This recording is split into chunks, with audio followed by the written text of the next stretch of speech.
আসসালামু আলাইকুম। মিসেস কুকিংয়ের আরও একটি পর্বে স্বাগতম। আজ আমি আপনাদের তৈরি করে দেখাবো ঐতিহ্যবাহী মেজবানি মাংস। মেজবানি মাংস রান্নার জন্য প্রচুর মশলা ব্যবহার করা হয়। মেজবানি মাংস রান্নার জন্য আমি এখানে 1 কেজি হাড় চর্বি সহ মাংস কেটে ধুয়ে পানি ঝরিয়ে নিয়েছি।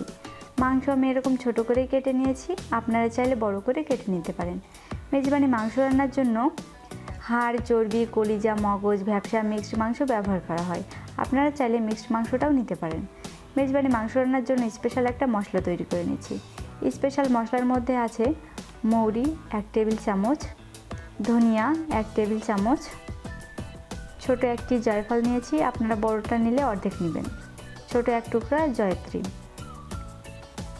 রাঁধুনি 1/2 টেবিল চামচ, শুকনা মরিচ 4টি, সাদা সরিষা 1 টেবিল চামচ, রেগুলার যে খাওয়ার জিরা 1 টেবিল চামচ, লং 4 থেকে 5টি, মেথি 1 টেবিল চামচ, আর নিয়েছি পোস্তদানা 1 টেবিল চামচ। এখন আমি পোস্তদানা বাদে বাকি সব মশলাগুলো মিডিয়াম লো আঁচে টেলে নিয়ে ব্লেন্ডারে ব্লেন্ড করে নিচ্ছি। মশলাটা আমি ব্লেন্ডারে এভাবে গুঁড়া করে নিয়েছি, আপনারা চাইলে পাটায়ও পিষে নিতে পারেন। এখন মাংস মাখানোর জন্য প্রথমে দিয়ে দিচ্ছি গুঁড়া করে রাখা মশলা। 3 টেবিল চামচ পেঁয়াজ বাটা, 2 টেবিল চামচ আদা রসুন বাটা, 1/3 কাপ নারকেল বাটা। নারকেল বাটাটা ব্যবহার করার চেষ্টা করবেন। দিচ্ছি বাদাম বাটা, 12টি কাজু ও 10টি কাঠবাদাম পানি দিয়ে বেটে নিয়েছি। একটা বড় টমেটো বাটা, আপনারা চাইলে টমেটো কুচিও ব্যবহার করতে পারেন। স্বাদ মতো লবণ, 1 টেবিল চামচ হলুদ গুঁড়া, 1 চা চামচ লাল মরিচের গুঁড়া। এখন সবগুলো মশলার সাথে মাংস খুব ভালোভাবে মাখিয়ে নিচ্ছি। আমি হাত দিয়েই মাখিয়ে নিচ্ছি, আপনারা চাইলে চামচ দিয়ে মাখিয়ে নিতে পারেন। মশলার সাথে মাংসগুলো মাখিয়ে 20 মিনিট রেস্টে রেখে দেব। এখন মাংস রান্নার জন্য চুলায় একটি পাত্র বসিয়ে দিয়েছি, আর এর মধ্যে দিচ্ছি 1/2 কাপ সরিষার তেল। অবশ্যই সরিষার তেলটা ব্যবহার করার চেষ্টা করবেন। তেলের মধ্যে দিচ্ছি 1/2 কাপ পেঁয়াজ কুচি। পেঁয়াজ কুচি সোনালি হওয়া পর্যন্ত ভেজে নিচ্ছি।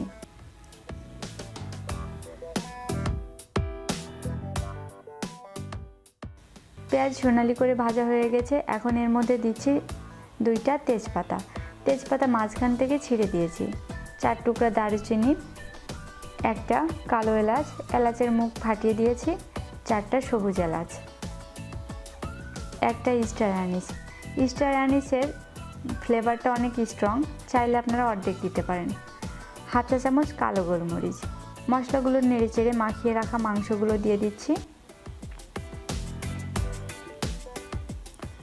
মাংসগুলো একটু নাড়াচাড়া করে আমি ঢাকনা দিয়ে হাই হিটে রান্না করব 20 মিনিট।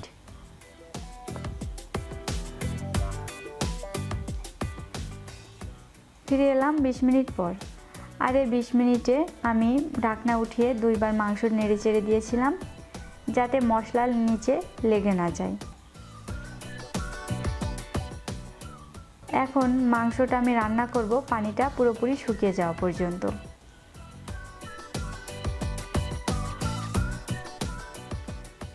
পানি পুরোপুরি টেনে এসেছে। এখন এর মধ্যে দিয়ে দিচ্ছি 2 কাপ পরিমাণ পানি। পানি দিয়ে নেড়ে চেড়ে ঢাকনা দিয়ে রান্না করব মিডিয়াম লো আঁচে 40 থেকে 50 মিনিট। আর এই 40 থেকে 50 মিনিটে মাংস পুরোপুরি সিদ্ধ হয়ে যাবে। এই সময়ের মাঝে আমি ঢাকনা উঠিয়ে নিচ্ছি, আর এর মধ্যে দিয়ে দিচ্ছি 1 চা চামচ ভাজা গরম মশলার গুঁড়া,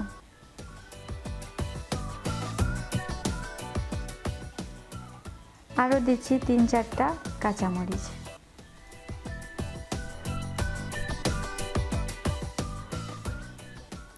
এ পর্যায়ে আমি আবারও ঢাকনা দিয়ে রান্না করছি 5 মিনিট। 5 মিনিট পর আমার রান্না হয়ে গেছে। এখন চুলাটা বন্ধ করে দিচ্ছি।